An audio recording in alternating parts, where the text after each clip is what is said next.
Boy, if you are a Ferrari fan, you had a bad weekend. A very bad weekend. If you didn't catch the Formula One race in the Netherlands at Zandvoort, however you want to say it, it was not good. Not good for Charles Leclerc or Lewis Hamilton. Lewis just put the car into the wall all on his own in the banked corner. I don't know what number corner it is, but it's the banked corner at that track. And anyways, I think he had a snap of oversteer, and he went to catch it and hit the barriers out of the race. And then later on, Antonelli got into the side of Leclerc and took him out.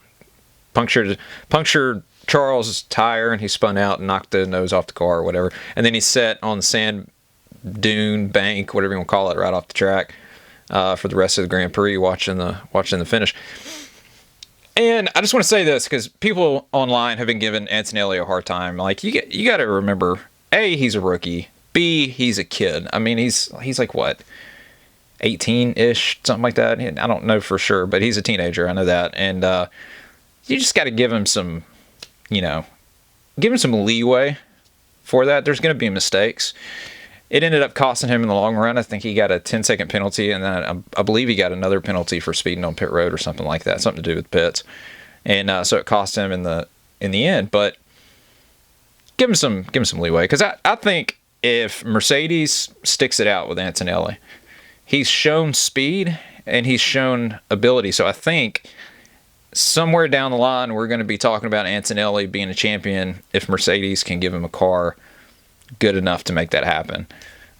Right now, the cars are pretty good, and then on certain tracks, they're the car to beat. But overall, they're all right. Not nearly as good as McLaren or Red Bull. I say Red Bull, Max Verstappen, because the other Red Bull's terrible. But mark my words, he will be champion at some point. I'll bet the farm on it. If you enjoy listening to me ramble about motorsports, cars, or anything else I feel like talking about, make sure to like, subscribe, leave a comment, turn on notifications, the works, share this video, tell your friends, shout it from the rooftops. If you're interested in diecast cars, t-shirts, hats, auto parts, anything like that, check out our eBay. We have over 1,000 items listed right now, and I typically add new stuff every day, so it's constantly changing, so make sure to check that out. The link is in the description. Follow me on Facebook and X for more motorsports content. Those links are also in the description. I post every day, all day, on both of them. So check it out. Without further ado, let's get into the rest of the video.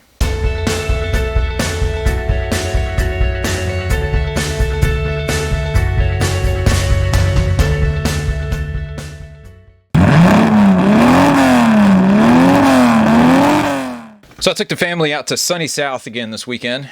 If you're not familiar with Alabama or Mobile, Sunny South is a little bull ring racetrack down here on the outskirts of Mobile. I'm not exactly sure what town it technically is in. It may actually be Mobile. I'm still not super familiar with this area because, I grew up in Birmingham. We've only been down here for like 4 or 5 years, and so I still don't know everything like the back of my hand. But regardless, we went out there, and I didn't realize it was fan appreciation night. So they brought all the guys and girls from the paddock area and parked their cars out on the front stretch, and then fans got to go out there and do basically meet and greet with everyone.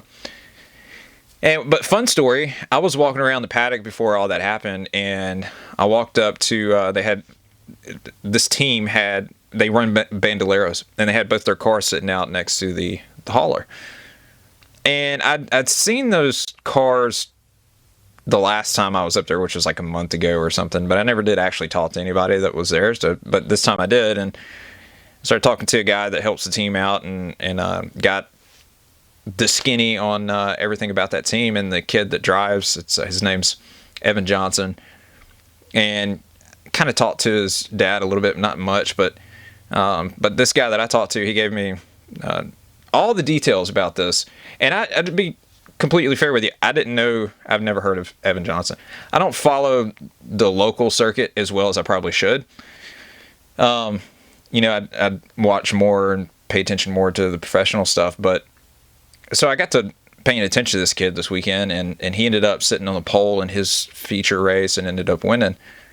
And then the guy that I was talking to told me that, they race out at Charlotte, If you're unfamiliar with the track that Bandoleros and Legends cars run at Charlotte, it's on the front stretch, and they've got little cutouts in the grass which act as turns 1 and 2 and then 3 and 4. Then they circle around from the front stretch and they go down pit road. And pit road's, I guess, the back stretch. And it's really fun. Used to, I know on Speed Channel back in the day, they would televise it. I'm sure they probably still do on something like MAV or which is now Racer.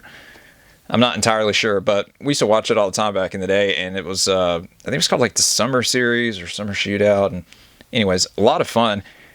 Charlotte's one of the bigger races for those guys and girls. And, but anyways, they go out there and run, and the kid wins a lot from what I understand and from what I've read. So I got on their Facebook, which I'll put a link to their Facebook page in the description. Go check them out, because much like Antonelli, I firmly believe, after what I learned this week and after this weekend and what I paid attention to online afterwards, I think this kid's going to be. There's no reason in the world that he shouldn't be, a professional driver down the road. I think he's got the ability. I think he's a kid. He's like 11 or 12, something like that. And but he's on the right track and he's doing the right things. And it looks like he's listening and taking everything in like he's supposed to. So I think he's going to be really good. And what's crazy too is if you look at him, he's a carbon copy of Sheldon Creed. They look exactly. So my wife and I were talking about this, and look, I'm a huge Sheldon Creed fan. I'm not saying that's not a knock at all, but this kid looks just like him in the face. I mean, could be his twin. I've been a Sheldon Creed fan forever, since when he was running the trucks for Robbie Gordon, the Stadium Super Trucks. That's where he got his nickname Showstopper. I followed him forever. And I think Sheldon is one of those guys. He's really, really good. He's shot himself in the foot a lot throughout his career in NASCAR. But he's really good. And I think he's better than what the equipment is that he's running in now.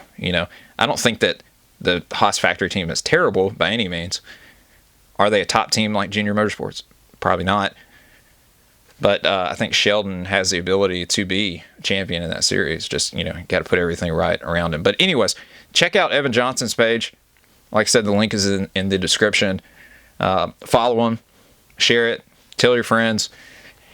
And then also remember that you heard it here. He's going to be champion one day in one of NASCAR's top series, ARCA, what have you. If he stays on the course, and nothing happens, I think he's going to be really, really, really good, if I can spit it out. So the NASCAR race last night, Southern 500, was not good. Okay, it just wasn't. I got cussed out, yelled at. Well, virtually yelled at, I should say. I guess that's what all caps means when someone's talking to you. I'm so over. I sound like a broken record. I say this all the time. I'm so over this next-gen car being broken and NASCAR refusing to do anything about it. Yes, I know aero has been an issue throughout the history of NASCAR. I understand that, okay? I started watching NASCAR in like 95, 96, give or take. I remember in the 2000s them talking about aero being an issue, okay? The problem is that even when aero was an issue with the Gen 4 car, you could still race. You could still pass. Chase Briscoe led basically that whole race last night. And you could physically see that the 45 car and the 43 car were both faster than him. But when they got to a certain point trailing him, then the aero wash came into effect. And you just can't gain on the car in front of you to make a run at him with that aero wash being an issue, unless there is a tire differential. And someone was telling me, well, if you looked early in the race, Byron was getting past. Yeah, okay.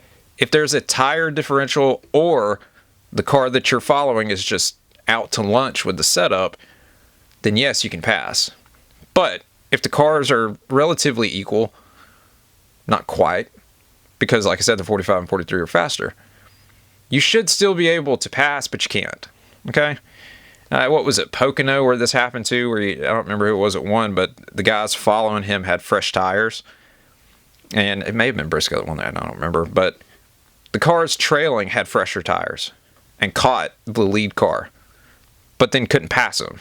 You know, that's my thing. Like, we've been talking about this for what, 4 years now, and NASCAR just simply refused to do anything to fix the car. I don't get it, you know. But after the stuff that we learned that NASCAR said during the court hearing with 2311 and Front Row last week, nothing that they do surprises me. You know, I just, the leadership is, well, they're interesting. Just put it that way.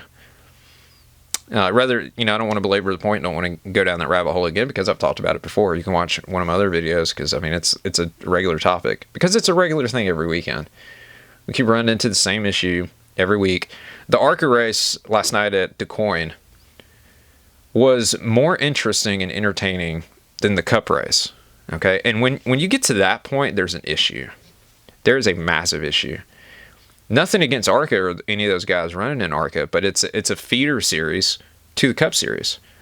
It shouldn't be more interesting to watch, and I'm not talking about crashes or anything like that because I don't like to see crashes. Okay, if I want to see crashes, I'll go to the local figure eight and watch that. But that's not what I want to see. I just want to see good racing, and there were moments in that race at Du Quoin last night where they actually did put on good racing. Guys were passing, running side by side, and what have you. That was few and far between in the Cup race. And the truck race the day prior was more interesting, more entertaining. I still think I'm of the firm belief that the new trucks, the modern trucks, are similar to the Cup cars in that I don't believe they race as well as what the previous generations of the trucks did. You know, I don't like the fact that we have trucks that have splitters on them. I can't tell you the last time I saw a truck going up and down the highway that had a splitter on it. That's just wrong, in my opinion. It's just wrong, and it makes it look like a snowplow. You know, it's not right. You should just run valence. That's what we used to do, and there was very few issues. Again, aero's always been an issue. I understand that, but it's progressively gotten worse. I mean, I feel like, you remember the aero wars of, what was it, I guess the 70s maybe, where they had the Superbird and the Dodge Daytona. And you look back through history and you read back up on this, and that's what they call it. It was the aero wars. That was the whole reason that Daytona and Superbird came into being. You know, at the big tracks with that big wing on the back, the support posts that held that wing up were like this thick, right, forward and back. They were like that thick. And so when the car would get kind of out of shape, a little sideways or whatever, the crosswind would hit that post and straighten the car back out. All right, it's similar to what was going on with the Gen 6. The side panels on the Gen 6 were massive, basically flat, and so when the car would get sideways, crosswind would hit it, and 9 times out of 10 you could drive out of the spin and not lose the car. That was the same thing. So aero has been an issue. It always has been. But I believe that we're at a point now where it is as bad as it's ever been. And that's trucks, Cup. But Cup is just absolutely, it's not in a good place. And we've heard absolutely nothing about any intentions to fix that problem. So, but they do have a new panel that a flap that opens on the A post if you spin out, so to keep the car on the ground. They can do that, but they can't fix the way that it races, which is just baffling to me. If you didn't watch the IndyCar race at Nashville yesterday, man, you missed a good one. That was a really good race. I mean, there was lots of side-by-side. Kiffin Simpson and Scott McLaughlin ran side-by-side for like the last 10 laps of the race, running for third. And I think Scott got him on the last lap, which is cool to see because I've been really hard on Kiffin Simpson. You know, I didn't understand why Linus Lindquist was let go and they kept Kiffin, you know, other than a monetary thing. I'm sure he has sponsorship in his pocket or something like that, but I think Linus was a better overall driver than what Kiffin is.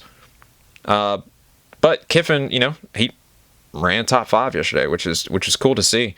I think his best finish, they said, on an oval up to that point was 13th.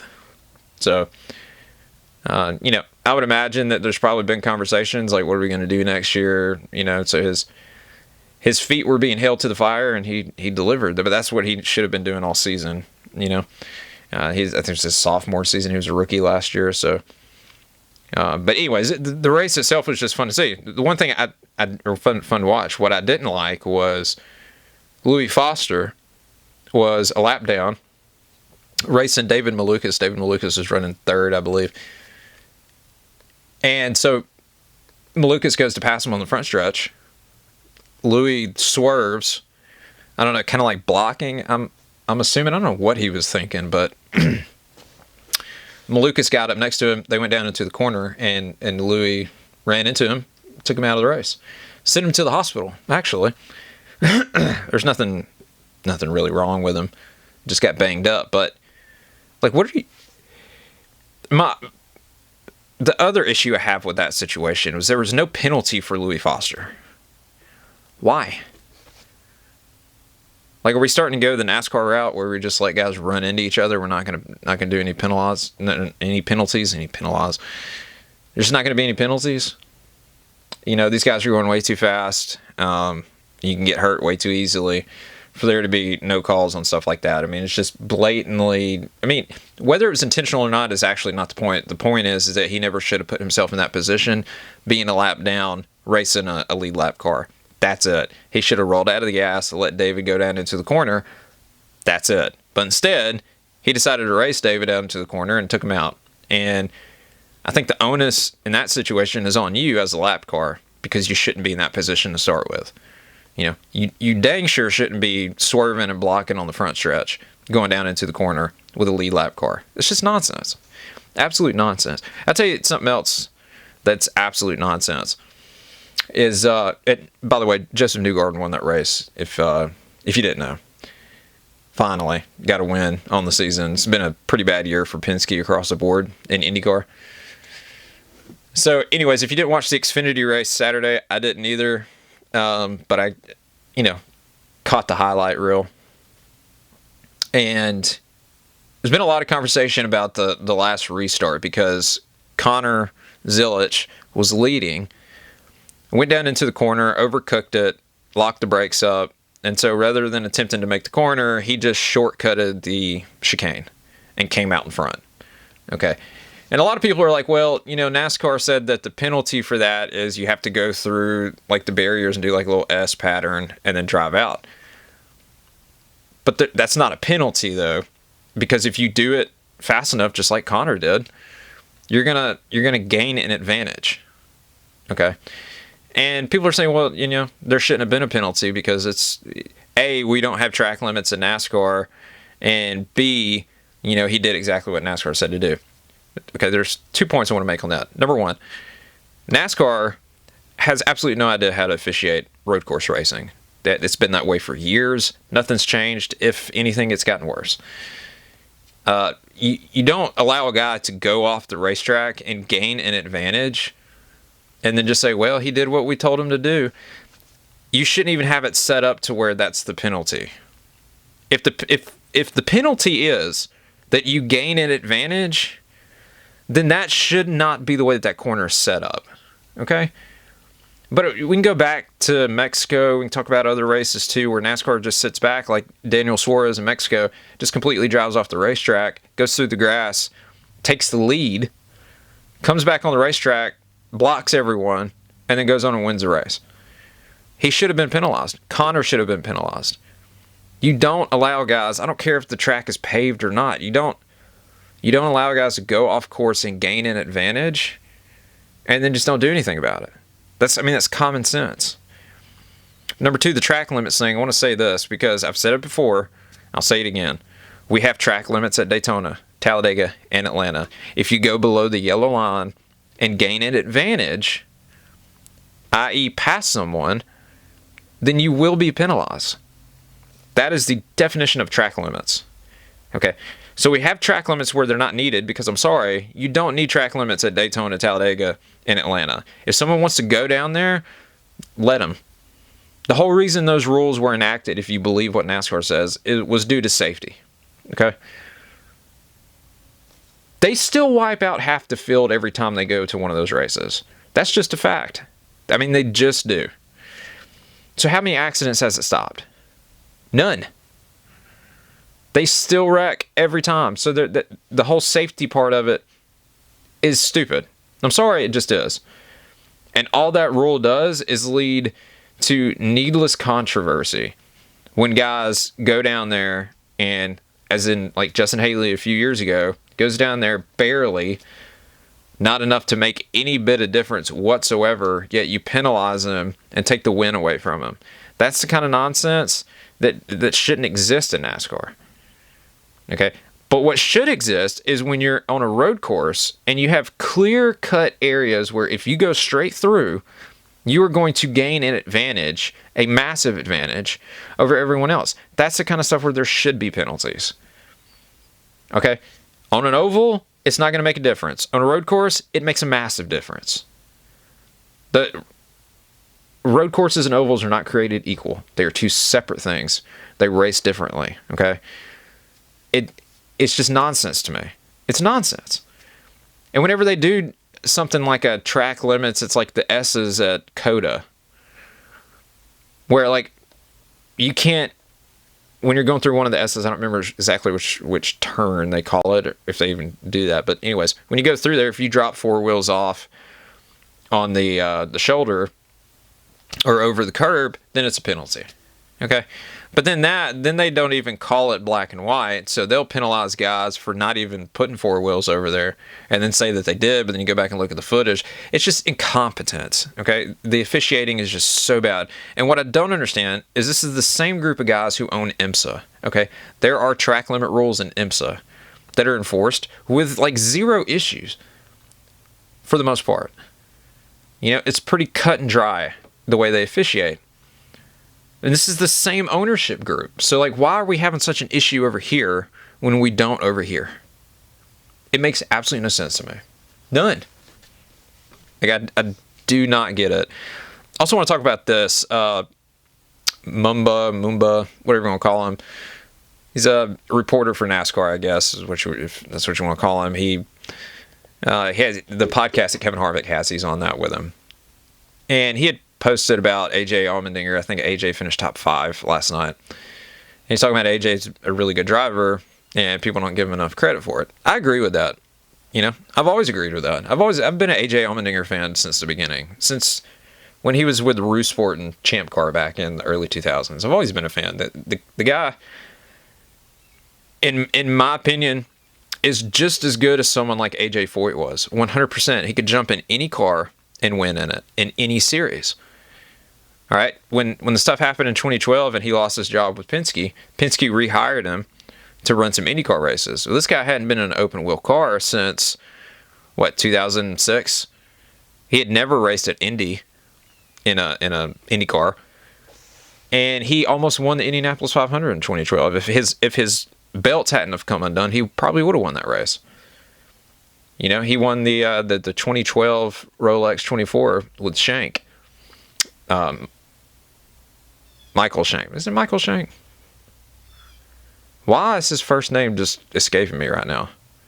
Anyways, he won that race with Shank.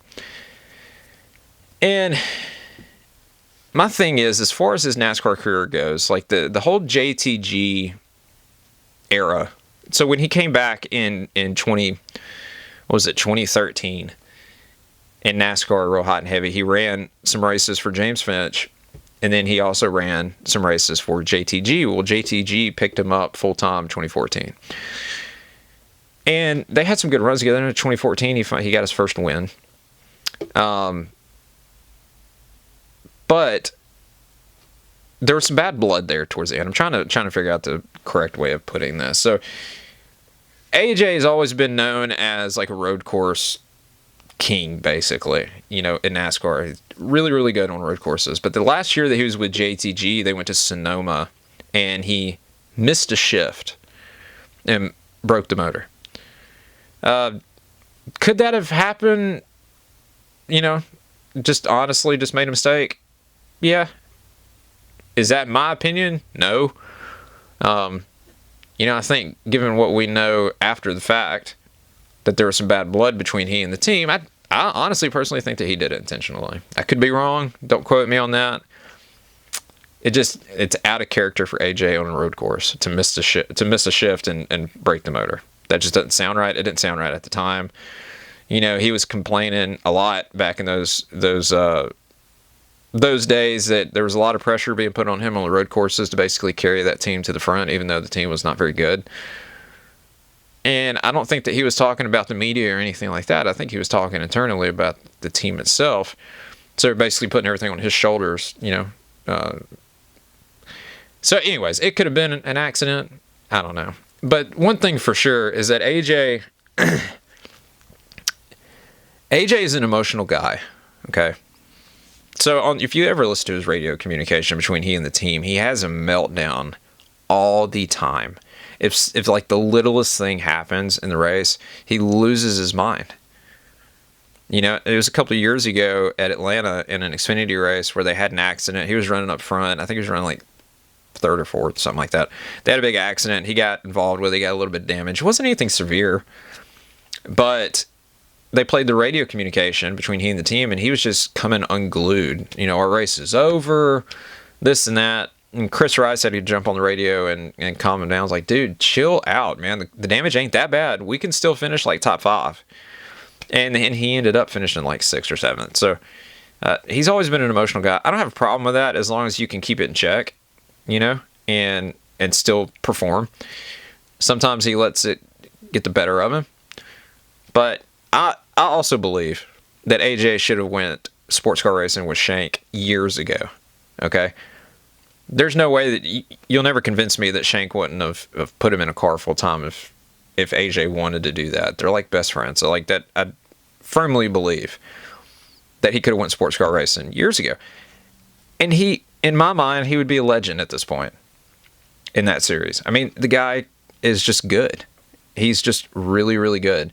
And I think in an environment like that, I know he's friends and everything with Matt and with Chris at Colleague, but an environment like that with Shank where they've been friends for 100 years, you got to think that would be a perfect place for AJ to blossom, for lack of a better term.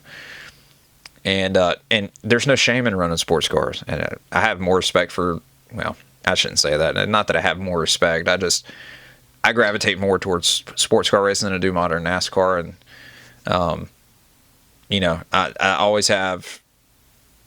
I always gravitate towards guys who can turn, left and right on a professional level as well and run on ovals, which is like AJ, like Shane. To me, that's more of a versatile all-around driver who can do both and perform. I know Shane's getting better at ovals. So there's going to be some people that's like, oh, Shane's terrible at ovals. He's getting better. I mean, he's a rookie. So, yeah, give him some time. Just like Marcus. Marcus struggled with the ovals at first, and he got better. But no, I honestly believe that AJ should do. I still think that there's time for him to do that. What is his? Ultimately, what is the end of the rainbow as far as his Cup career goes? What are we doing? You know what I mean? Like, I understand building Colleague into a better team or whatever. Colleague doesn't get any factory support from GM, or much, I should say. Now they just signed a deal with Dodge. So you have to imagine that whatever factory support they get from GM is probably going to dry up. So they're basically going to be running as an independent. That's quite the undertaking nowadays in NASCAR. So is the team ever going to be a powerhouse as long as they're running GM products? I don't see it.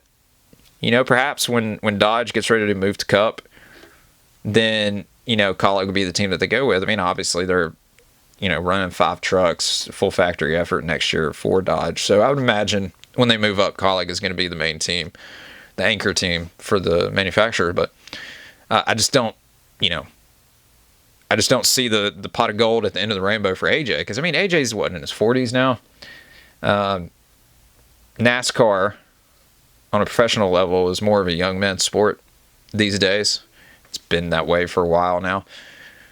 So you have to imagine that AJ's probably at best got what? Has he got 3 or 4 years left maybe? So I don't know. We'll just see what happens. But I just want to see him be successful whatever he does. Also want to talk about WRC real quick.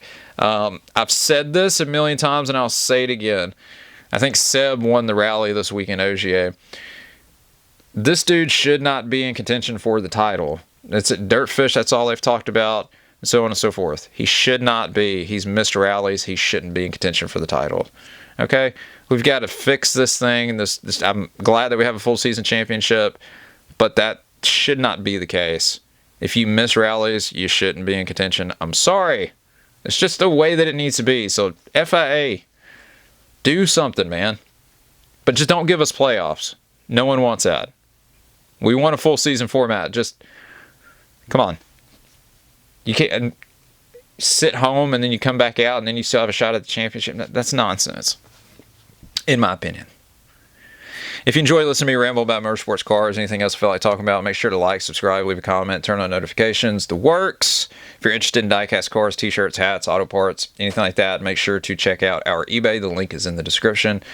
Also follow me on X and Facebook for more motorsports content. I post daily, all day on both of them, so those links are also in the description. As always, thank you guys for watching. Until next time, we'll see you. God bless. Peace.